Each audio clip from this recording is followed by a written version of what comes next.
Time to fire up the VCR. This one's my favorite.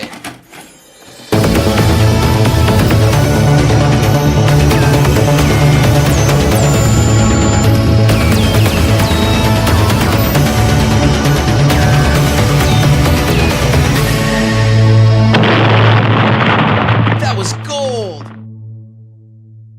Welcome to Analog Jones in the Temple of Film. I'm Steve. And I'm Matt. And we're doing our very first non-VHS mini-episode. Yeah, this will be our little half episode. We'll do these every once in a while, and they're just the movies that aren't on VHS that we're watching. So our first one that we saw was Jigsaw. Now the game's simple. Best ones are. You want mercy? Play by the rules.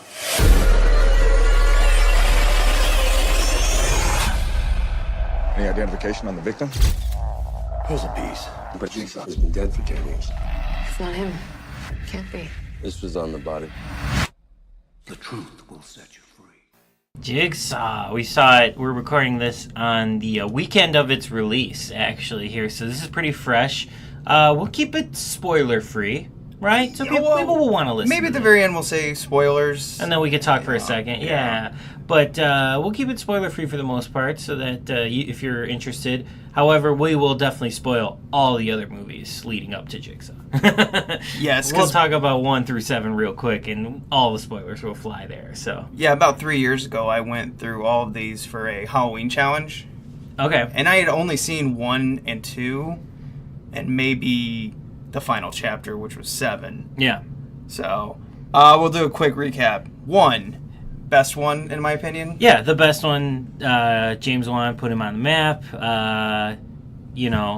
Didn't really necessarily try to establish Jigsaw as a slasher type person. It was sort of like, I liked to call Saw when it came out like 7 comic book style.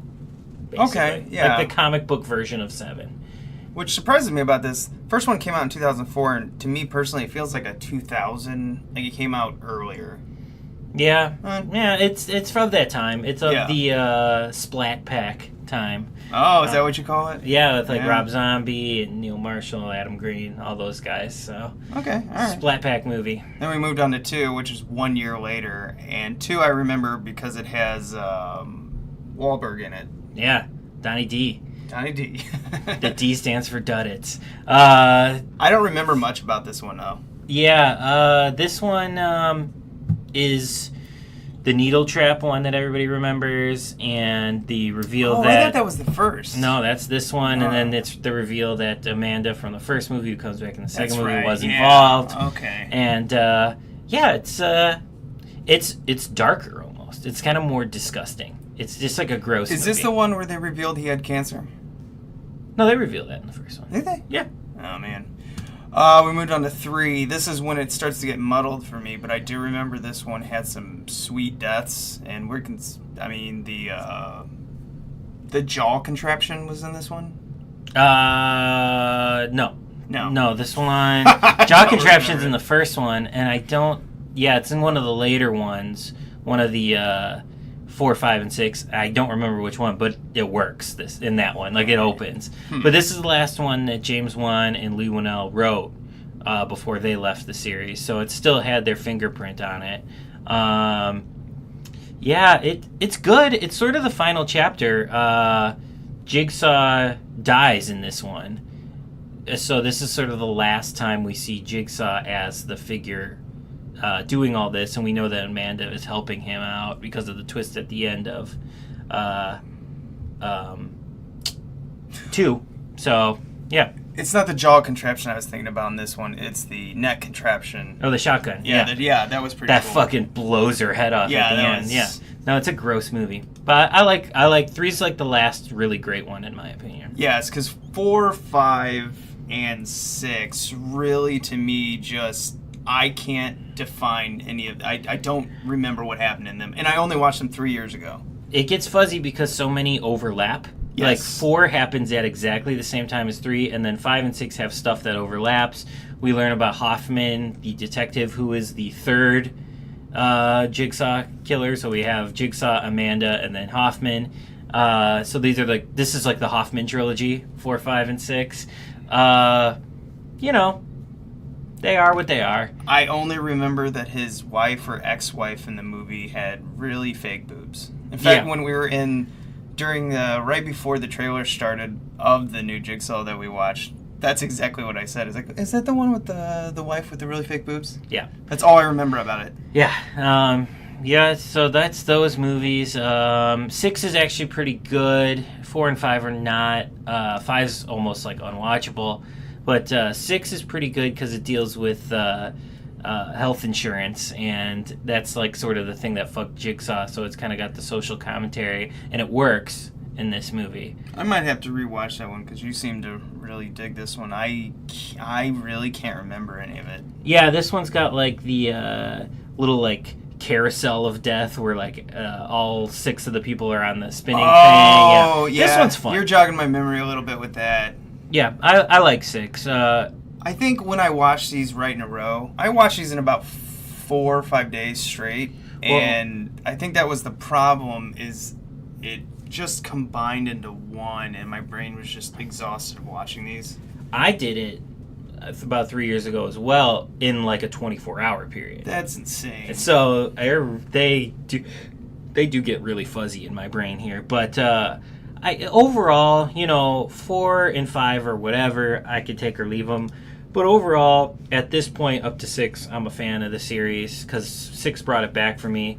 7, the final chapter, however, is just a schlocky mess. Yeah, I got talked into watching this one in the theater. Did you see it in 3D, though? Yes. This one actually had some fun 3D. See, I don't like the 3D experience. It always hurts my eyes. Oh, same. There's very few. I remember Buddy Valentine 3D. I had a blast. Yeah. We were all walking. It was a group of us walking in to just like turn off the brain, enjoy. For some reason with this one, I was just like, I don't care. Yeah, this one, it almost goes to Bloody Valentine territory, but doesn't quite commit to it. But it has some fun moments, but overall is a pretty crappy movie. To me, they blew their load in the first opening scene. Yeah, they do the public display Yeah. one with the adultery and the girl and the 2 guys that have to choose between her, and yeah. It is what it is, but Cary Elwes is back in this one, and he gets his revenge, and He's pretty the much detective? he was the guy from the first one. Cary Elwes, Princess Bride. He's the guy. He comes back in this one. Right, yeah. He doesn't have a foot anymore. He gets his revenge on Hoffman. Everyone's dead at the end of this one. I was thinking of the blonde guy who's in a bunch of these. Did he return into this one? Yeah. Yeah. That's Hoffman. That's the killer. Yeah. Again, I forgot it was even the killer. I mean, I erased these from my mind. I just was tired of them. I don't think that's a good way to view these, by the way. Yeah, give them a few days in between need to breathe. breather. Yeah. And you know what? I went back before Jigsaw came out. I was like, I'm going to rewatch 7 because I just don't remember how it ends. And rewatching that alone without watching all the other ones to lead up to it, it made it a more fun experience. It's still kind of a crappy movie, but it was more fun to go back and just rewatch it without all the others. Coming off of 6, which is like a pretty decent movie, jumping into 7, really like giant step down, but just going in fresh to 7 made it kind of an enjoyable experience watching it. Well, it certainly made this company a lot of money.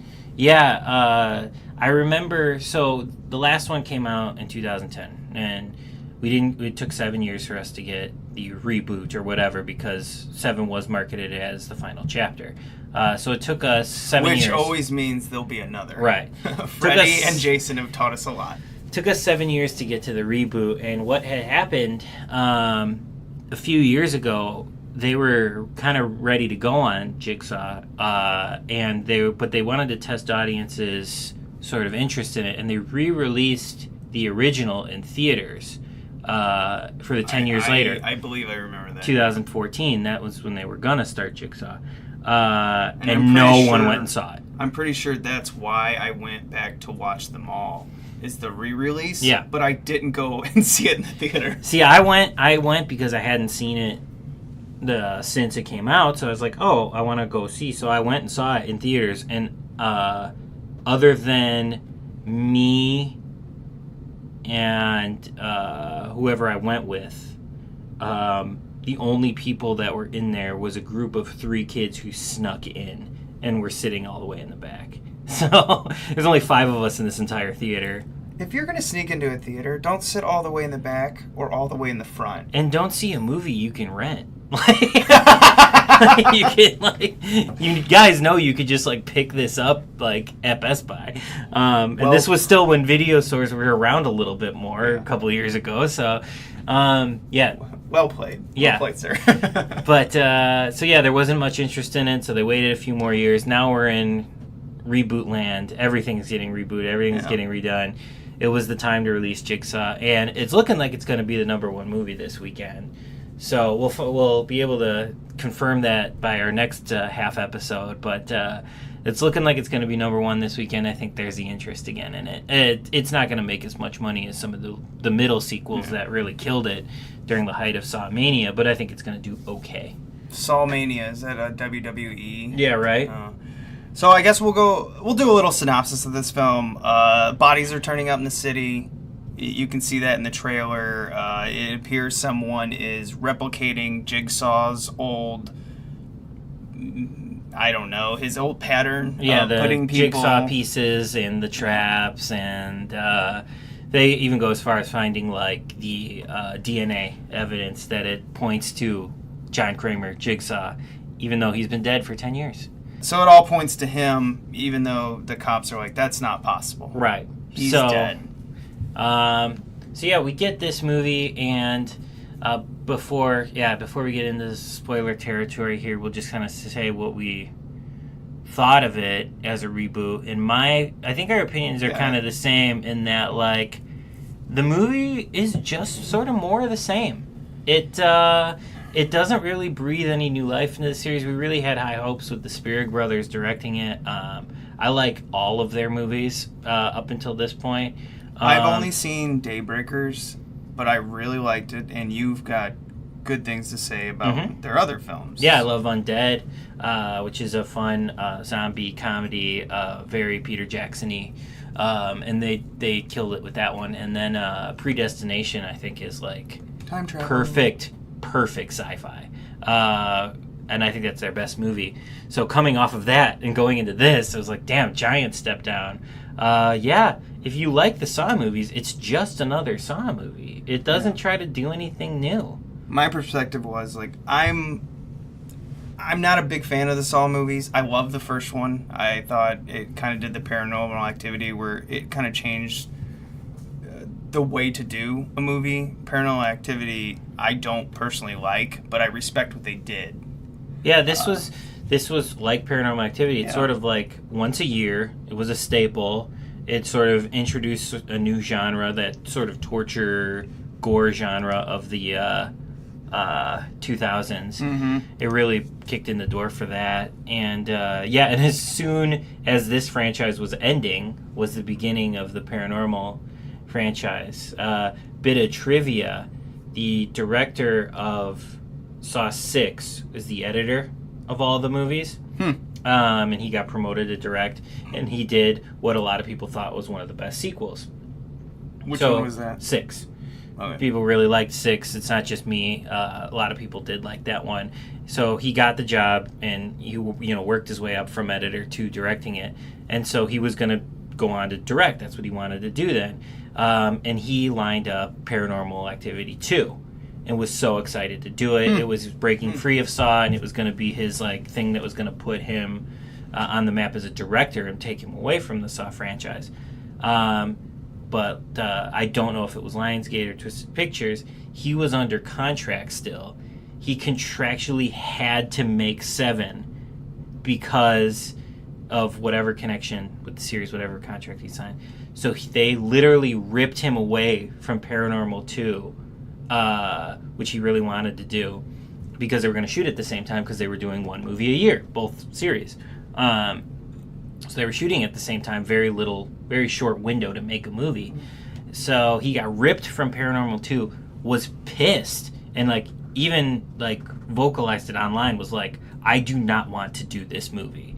And then he did Saw 7, and I feel like you could sort of feel that. He did not want to be a part of that movie.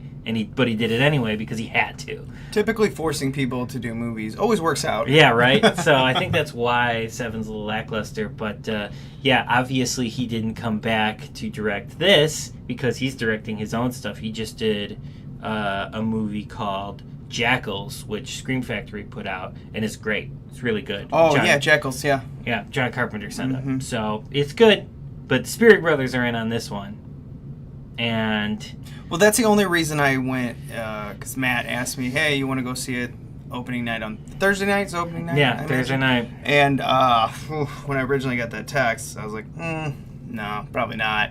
Then I saw these guys, the Spirit Brothers, were doing it, and I'm like, well, yeah, I think these guys will take this in a different direction. I don't know what direction that is, but then we viewed it, and it was just, I had the exact same feelings. I was like, well, it's a Saw movie. If you like Saws, you're gonna like this soft reboot.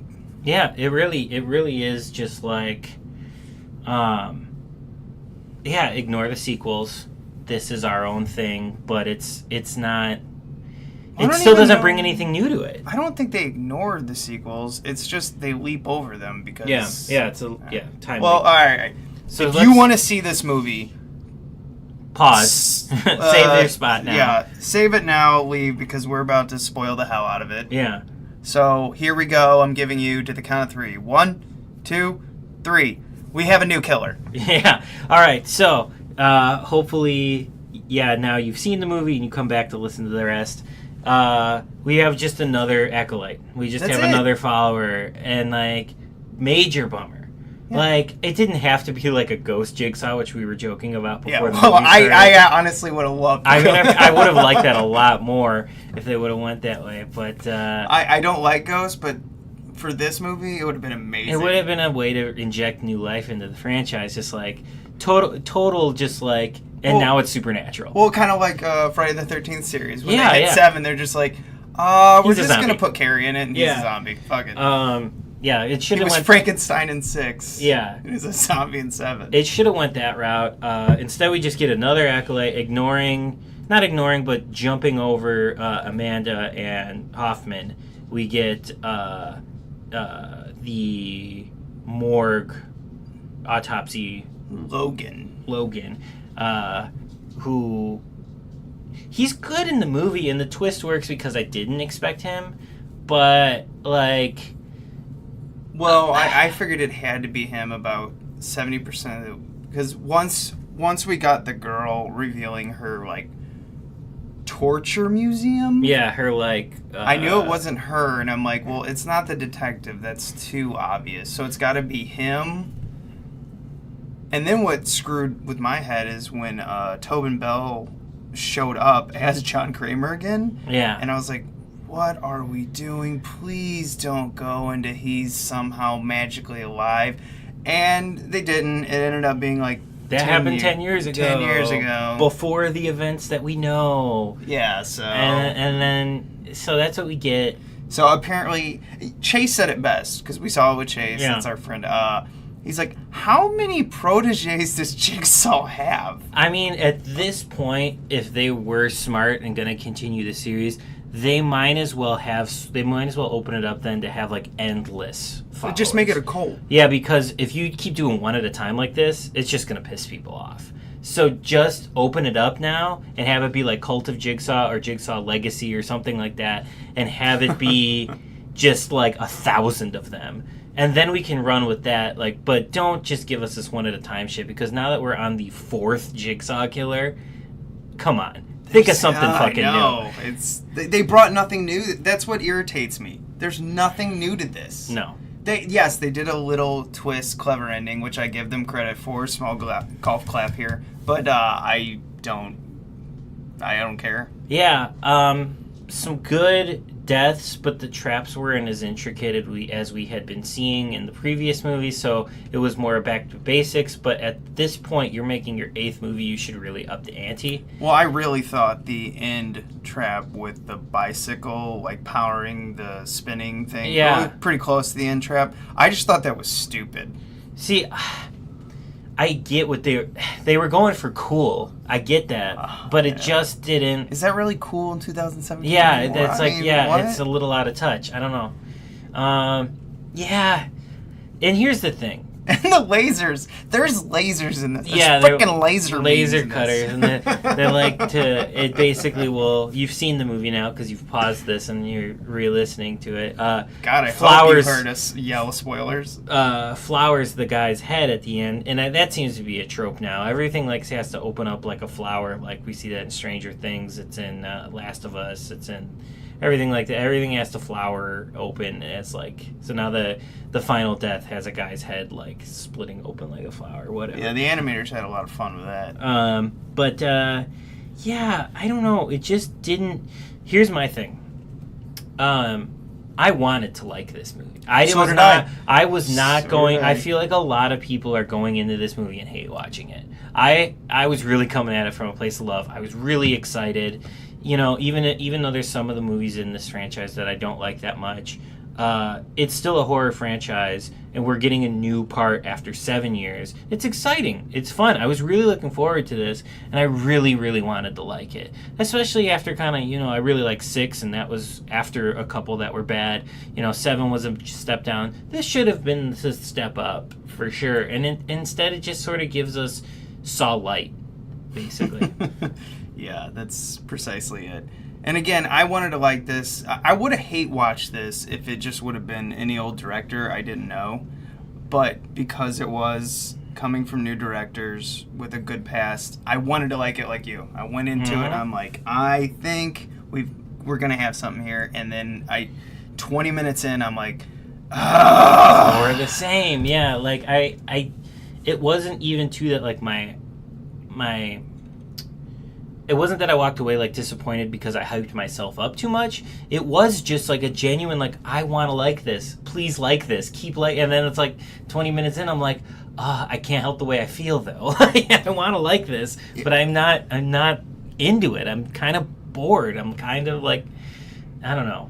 I do have some pros to say about it. One, I liked the Rennie guy, Calum Rennie, who's also in Battlestar Galactica. The redone ones. Okay. He was the detective. Yeah, he was a good actor. Yeah, he ends up. Yeah, I liked him. I actually thought a lot of these people did a good job. Matt Passmore, who played Logan, fine. But the biggest pro of this is I have a massive new crush on a redhead named Hannah Emily Anderson, who played the freaky deaky. Yeah, kinky girl that worked at the morgue, Eleanor. The morgue's freaky deaky girl. Yeah, and she was absolutely stunning. Oh, yeah. She's gonna do things, and looks aside, she was actually really good in the movie too. She got it. She understood what kind of movie she was doing. I honestly think all of them. I never saw anyone with a bad performance that I can remember. The one detective that was playing Mitch, who was apparently part of Internal Affairs, he was a little... No, Keith. Oh, no, Keith. Mitch was the guy that went in the spinner thing. Oh, Mitch is so Detective Keith Hunt, who is playing Internal Affairs, his character, it's not so much his performance is bad, his character's useless. Yeah, and he just disappears after he sort of drops the final bit of exposition that leads us to our twist. Maybe the most over-the-top actor was the guy who got his leg cut off. Is that Ryan? Yeah, here? Ryan. I thought he was really fun, though. No, I know. He was so watchable. He definitely knew what movie he was in. He was an asshole, but he played an asshole well. I think the thing that the Spirit Brothers were able to bring into it, because they really just adapt the style of the other sequels, they don't really try to do anything new with the style of the movie. They slow things down. We don't get so much of the frenetic MTV editing. But what they do, I think, well, is pretty much from like 4 on, we don't really have a lot of good acting. What they brought to the movie is everybody's pretty good in this movie. Yeah, this has some decent acting. Shots are good. Yeah, they've calmed down with good. the editing. Yeah, what they brought to it was restraint and focusing on the actors. Because 7 has some of the most god-awful acting ever in it. And so, like, this was refreshing to see some good acting. All right, so do you recommend Jigsaw? So what I've been hearing from friends that I've talked to, if you do not like the series, you might find something you like in this. If you're a fan of the series or a light fan like me, you may just find it to be more of the same. Maybe you want more of the same. So I can maybe lightly recommend it. If you're wanting to see it, go see it. If you're not wanting to see it, don't go see it. It's not going to change anything for you. Personally, I can't recommend this. It's the exact same thing. Wait for it to come on video. I don't recommend it in theater. Just wait for it to DVD or stream it because it's the exact same thing. It's just a soft reboot, and I'm really tired of these soft reboots. Jurassic World was one that really irritated me. Even though I like the majority of the film, the overall thought process of... Same thing with Force Awakens. Have some balls, do something. Don't give us this recycled soft reboot crap. Yeah, I'm hoping. I sort of like what the Texas Chainsaw franchise has done, where we get kind of sequels dropped in between movies. Mm-hmm. I hope we go that way if we see another Friday the 13th, or we're getting a Halloween that's going to be a sequel to the first one, which I find odd that they're doing that. I'm fine with that. Is Blumhouse doing that? Yeah. That should be interesting. It'll be interesting to see how they handle that. But, give me sequels that are dropped in between, not so much just reboots that are copies of the original. No, that's what irritates me the most, because if you're going to do a full reboot, at least you're being honest. Yeah. When you do a soft reboot, you're bullshitting us. You're just giving us more of the same. We mentioned before the... I don't know if we recorded it or if we were just talking about it, but we talked about the Child's Play series and Chucky. They're just still doing their thing. Yeah. They haven't reached the reboot era. They kind of did it with Curse a little bit. Getting pretty close. But they still were giving us another level. They were giving us something to work off of that was like a foundation for a sequel. This Jigsaw is just a soft reboot of the original. We get the police procedural, we get the traps. It's all the same as the first movie. If you're a fan of this franchise, you're going to go see it in theater. I mean, that's just how it is. But if you're an in-betweener like me or a hater, you definitely have to just skip this because, again, it's just a soft reboot. Mm-hmm. Yeah, it's unfortunate. My hopes were high, but it just didn't do that much for me. I'm a completist. I'll probably end up buying the DVD when it comes out. But I am actually curious about watching the documentaries and stuff on there, what went into how this came to be. How 7 years later we got another one. So they need money. Soft reboot, soft recommend maybe. Soft recommend if you're into these things. All right. So next week we are moving on to Hello, Mary Lou, Prom Night 2. Yeah, so this was our half episode. We'll be back to a full episode next week. And, it's all about Hello, Mary Lou, Prom Night 2. And, it's starting our monthly going off of when the movies were released. We'll see if we like this format. So this is our first one. This was a November release. This will be our November episode. Hello, Mary Lou, Prom Night 2. Yeah, it's going to be a good time. All right, guys. Take it easy, guys and gals. Later.